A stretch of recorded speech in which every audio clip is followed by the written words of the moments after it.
Terlepas rasional ataupun tidak, kebijakan pemindahan ibu kota telah menjadi tools yang digunakan oleh banyak negara dalam konteks pembangunan. Salah satunya ialah negara di Asia Tengah yang merupakan pecahan dari Uni Soviet pada beberapa tahun yang lalu. Negara tersebut adalah Kazakhstan. Berikut merupakan video yang akan membahas pemindahan ibu kota di negara tersebut serta melihat karakteristik pemindahan tersebut dari sudut pandang teori perencanaan wilayah dan kota. Kazakhstan, sebuah negara lintas benua yang sebagian besar wilayahnya termasuk dalam kawasan Asia Tengah dan sebagian kecil lainnya termasuk dalam kawasan Eropa Timur. Negara dengan julukan The Virgin Land ini memiliki wilayah yang membentang dari barisan pegunungan Altai di timur hingga Laut Kaspia di barat, menjadikan negara ini sebagai negara terluas ke-9 dunia dan juga negara kedua terbesar dalam negara pecahan Uni Soviet. Negara dengan luas mencapai lebih dari 2.700.000 km persegi ini berbatasan langsung dengan Rusia pada bagian utara, dengan Cina di bagian timur, Kyrgyzstan, Uzbekistan, dan Turkmenistan di bagian selatan, dan di barat dengan Rusia dan Laut Kaspia. Negara dengan basis ekonomi pertambangan minyak, gas alam, serta mineral ini memiliki jumlah penduduk sebesar 18,28 juta pada tahun 2018 silam. Hal ini membuat negara Kazakhstan sebagai negara yang memiliki kepadatan penduduk sangat rendah. Apabila kita ingin meninjau sejarah singkat berdirinya Kazakhstan, kita tidak bisa terlepas dari sejarah di mana revolusi komunis menang di Rusia terhadap monarki, sehingga Uni Soviet bisa berdiri. Kala itu, Kazakhstan dijadikan salah satu dari 15 negara yang tergabung dalam satuan Uni Soviet. Namun, seiring dengan bubarnya Uni Soviet, Kazakhstan pun memerdekakan diri, dan secara de jure, Kazakhstan merdeka pada tanggal 16 Desember 1991. Dan menjadi negara berbentuk republik. Negara ini memiliki keuntungan secara geografis karena terletak di antara Asia Tengah dan Eropa Timur, sehingga secara geopolitik layak diperhitungkan. Pada awal berdirinya, ibu kota Kazakhstan berada di kota Almaty. Kota Almaty sendiri didirikan pada tahun 1854. Kala itu, orang-orang asli Kazakhstan masih bersifat nomaden. Kala itu, kota Almaty berfungsi sebagai benteng perbatasan Rusia bernama Verny di situs oasis Jalan Sutra Almaty yang telah dihancurkan oleh bangsa Mongol. Seiring berjalannya waktu, bangsa Kazaki dan petani Siberia mulai menetap di sekitarnya, dan berkembanglah kota yang sekarang kita kenal sebagai kota Almaty. Tetapi, kota itu hampir 2 kali diratakan oleh gempa bumi, yakni pada tahun 1887 dan pada tahun 1911. Pada akhir abad ke-19 dan awal abad ke-20, kota itu berfungsi sebagai tempat pengasingan. Salah satu orang paling terkenal yang pernah diasingkan di kota Almaty adalah Leon Trotsky, salah satu revolusioner pada masa Uni Soviet. Pada tahun 1927, kota Almaty menjadi ibu kota dari Soviet Kazakhstan. Kota ini terhubung ke Siberia oleh jalur kereta api Turksib pada tahun 1930. Kemudian, sedikit banyak dampak Perang Dunia Kedua membuat fokus pembangunan menjadi bergeser ke wilayah Uni Soviet bagian timur. Hal ini berimplikasi kepada kota Almaty yang menjadi berkembang pesat menjadi salah satu pusat perekonomian kala itu. Kota Almaty bertahan menjadi ibu kota negara Kazakhstan bahkan pasca pemisahan diri dari Uni Soviet. Hingga akhirnya, ibu kota ini dipindahkan ke kota Astana pada tahun 1998. Dalam penetapan suatu rencana pembangunan ataupun kebijakan, seringkali landasan teknis rasional yang secara logis dan universal dianggap benar digunakan sebagai alasan mengapa suatu rencana pembangunan atau kebijakan perlu dilakukan. Hal ini pun berlaku pula pada studi kasus pemindahan ibu kota negara Kazakhstan dari kota Almaty ke kota Astana. Terdapat beberapa alasan teknis rasional mengapa pemindahan ibu kota negara Kazakhstan ini diperlukan. Yang pertama, ialah karena kota Almaty memiliki potensi bencana alam gempa bumi yang cukup tinggi, sehingga sangat berisiko apabila terus memegang status sebagai ibu kota negara. Kedua, secara geologis dan geografis, kota Almaty terhalang oleh pergunungan Zelyski Alatau, yang mana hal ini mencegah ekspansi perkotaan ke selatan dan timur, sehingga menghambat prospek ekonomi kota ke depannya. Yang ketiga, kondisi geologis dan geografis kota Almaty yang berada di sebuah cekungan membuat sirkulasi udara terhambat. Hal ini mengakibatkan polusi yang diproduksi oleh kota Almaty itu sendiri terperangkap dan memperburuk kualitas udara di wilayah tersebut dari waktu ke waktu. Keempat, letak geografis kota Almaty yang berada di pinggiran negara Kazakhstan yang tidak bisa dibilang kecil juga membuat kota ini dipandang tidak dapat memberikan pengaruh politik yang tinggi. Lalu yang kelima, pada tahun 1990-an, hubungan antara Cina dengan negara-negara bekas pecahan dari Uni Soviet itu tidak stabil, sehingga kota Almaty yang berbatasan langsung dengan Cina dinilai tidak aman untuk dijadikan pusat pemerintahan. Yang keenam, kota Almaty sebenarnya memiliki kedudukan sebagai pusat komunikasi, pusat transportasi, dan juga pusat komersial.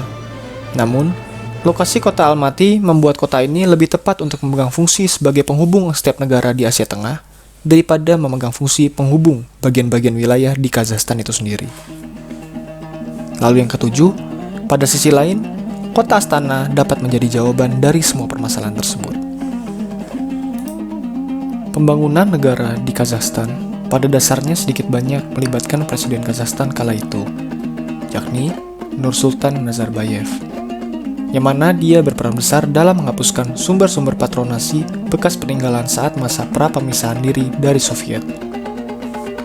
Tidak seperti pejuang lamanya, Boris Yeltsin, yang berjuang dengan pendekatan konfrontasi bersenjata terhadap Duma di era Soviet, Nazarbayev cenderung menghadapi tantangan berupa mengubah aparatur negara yang budaya dan ideologinya cenderung mengadopsi peninggalan era Soviet.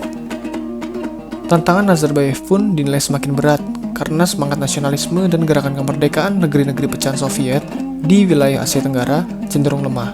Hal ini dikarenakan pada negeri-negeri di Asia Tengah pecahan Uni Soviet, banyak para elit republiknya yang masih pro terhadap Uni Soviet atau setidaknya pro terhadap ideologi ataupun sistem pemerintahannya. Nazarbayev memulai reformasi politik dan ekonomi ini dengan memberlakukan kebijakan privatisasi dalam bentuk pembukaan Kazakhstan terhadap modal asing dan kerjasama joint venture dengan pihak swasta dalam negeri maupun asing pada bisnis seputar penambangan dan ekstraksi sumber daya alam minyak, gas, serta mineral.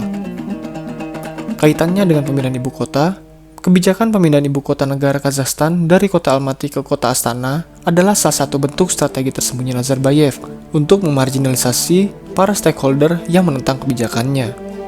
Di sini, pemindahan ibu kota negara dimanfaatkan sebagai momentum untuk melakukan reorganisasi institusional besar-besaran dalam hampir setiap aspek birokrasi pemerintahan. Terkait dengan reformasi ekonomi, diduga kota Astana memiliki prospek ekonomi yang sangat tinggi, sehingga ibu kota negara dipindahkan ke kota ini. Hal ini karena sejalan dengan kebijakan Nazarbayev untuk menarik modal asing sebesar-besarnya. Buktinya, ketika kebijakan ini diberlakukan, perusahaan-perusahaan swasta dan industri mendukung penuh kebijakan ini sepenuhnya. Dan bahkan, secara murah hati mereka menawarkan bantuan, pendanaan, hingga konstruksi ibu kota negara baru ini. Dengan kata lain, kebijakan pemindahan ibu kota negara baru ini berhasil menarik loyalitas dari pihak swasta untuk berperan aktif dalam pembangunan Kazakhstan. Lalu kemudian apa dampaknya? Sedikit banyak, kebijakan pemindahan ibu kota negara Kazakhstan telah berkontribusi dalam bentuk Kazakhstan saat ini, yang mana secara ekonomi, sosial maupun budaya begitu dipandang pada kancah internasional. Selama 22 tahun sejak direlokasinya ibu kota negara Kazakhstan, investasi di Kazakhstan sendiri telah bertumbuh pesat, dengan proporsi sebesar 10% per tahun atau yang setara dengan 160 triliun rupiah. Kemudian berdasarkan data tahun 2018, kota Astana atau kota Nur-Sultan menyumbang setidaknya 9,8% dari total PDB negara Kazakhstan.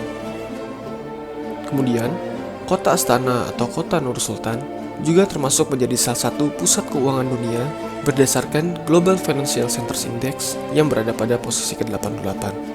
Dan 1 tahun kemudian, pada tahun 2019, posisi Kazakhstan dalam konteks ini telah menempati posisi ke-51 di dunia, yang mana hal ini menjadikan Kazakhstan sebagai kota dengan Financial Centers Index yang terbesar di kawasan Asia Tengah dan Eropa Timur. Selain itu, kota Astana atau kota Nur Sultan mendapatkan penghargaan sebagai kota perdamaian dari UNESCO pada tahun 1999. Penghargaan tersebut adalah penghargaan yang diberikan sebagai pengakuan dunia atas pembangunan Nur Sultan yang dinilai sukses dari segi ekonomi maupun sosial, serta memberikan kontribusi bagi kebudayaan dunia.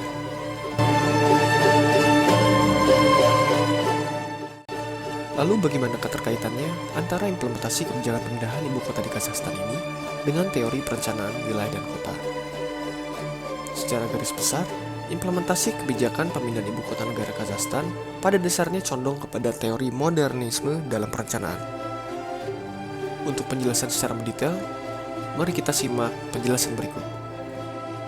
Modernisme secara umum ialah konsep yang berhubungan dengan hubungan manusia dengan lingkungan sekitarnya pada zaman modern. Modernisasi merupakan proses perubahan terhadap sistem ekonomi, sosial, bahkan politik yang berkembang di Eropa Barat dan Amerika Utara dari abad ke-17 sampai ke-19, kemudian menyebar ke negara-negara Eropa lainnya. Tidak terkecuali Kazakhstan. Modernisme dalam pandangan Lyotard 1984 ialah sebuah metode naratif atau kerangka yang dominan dalam melihat nilai atau politik. Cara pandang ini telah masuk dan mempengaruhi institusi dan proses birokrasi.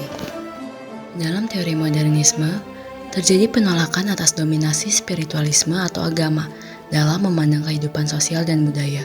Munculnya cara pandang sekuler atau memisahkan agama dari negara. Hal ini juga terjadi pada Kazakhstan. Kebijakan ateisme era Soviet memiliki implikasi besar-besaran pada kehidupan keagamaan Kazakhstan dan minatnya kepada agama dihidupkan kembali setelah kemerdekaan. Penelitian menunjukkan bahwa pemerintahan Kazakhstan mengatur agama dalam ruang yang sendiri, berbeda dengan negara. Hal ini menunjukkan adanya paham sekuler yang dianut oleh Kazakhstan. Teori modernisme juga memiliki beberapa prinsip, yaitu rasionalisasi, objektivitas, serta universalisme. Rasionalisasi ialah dominasi logika atau cara pikir rasional dalam melihat aspek kehidupan. Dapat dikatakan bahwa pemindahan ibu kota negara di Kazakhstan ialah sebagai salah satu bentuk upaya pemerintah Kazakhstan dalam membangun negara pasca pisahnya dengan Uni Soviet. Konsep pembangunan negara dapat dilihat sebagai hal yang rasional karena fokusnya terhadap aspek kehidupan, meliputi beberapa hal vital yaitu penyediaan barang publik yang mana ialah secara luas terkait dengan reformasi sistem politik dan ekonomi negara. Prinsip universalisme atau menggabungkan dunia dan kemanusiaan dalam satu visi yang seragam juga diterapkan dalam pemindahan ibu kota Kazakhstan. Ibu kota baru Astana meningkatkan kebijakan inklusif dan untuk semua, yang tentunya diterapkan untuk semua kelompok etnis yang ada di seluruh Kazakhstan. Majelis Rakyat Kazakh dapat menyatukan 130 kelompok etnis yang tinggal di negara itu di bawah atap yang sama di ibu kota Astana. Sebagai badan konstitusional, majelis tersebut berkontribusi pada persatuan dan stabilitas nasional oleh dan antara kelompok-kelompok etnis dan memperkuat toleransi yang ada sehingga kelompok-kelompok etnis ini berhasil menjadi contoh yang baik dan bermakna bagi negara-negara sekitarnya. Akhirnya, semua orang yang tinggal di Kazakhstan memiliki ruangan sendiri untuk melestarikan budaya mereka dan membuat diri mereka didengar. Tidak ada konflik atau perselisihan antara banyak kelompok agama, etnis, dan ideologi yang tinggal di Kazakhstan. Dalam teori modernisme juga disebutkan bahwa perencanaan fokus pada upaya membuat keputusan politik atau kebijakan yang lebih rasional, dilakukan melalui visi jangka panjang dan rasionalitas instrumental yang memperhatikan setiap pilihan.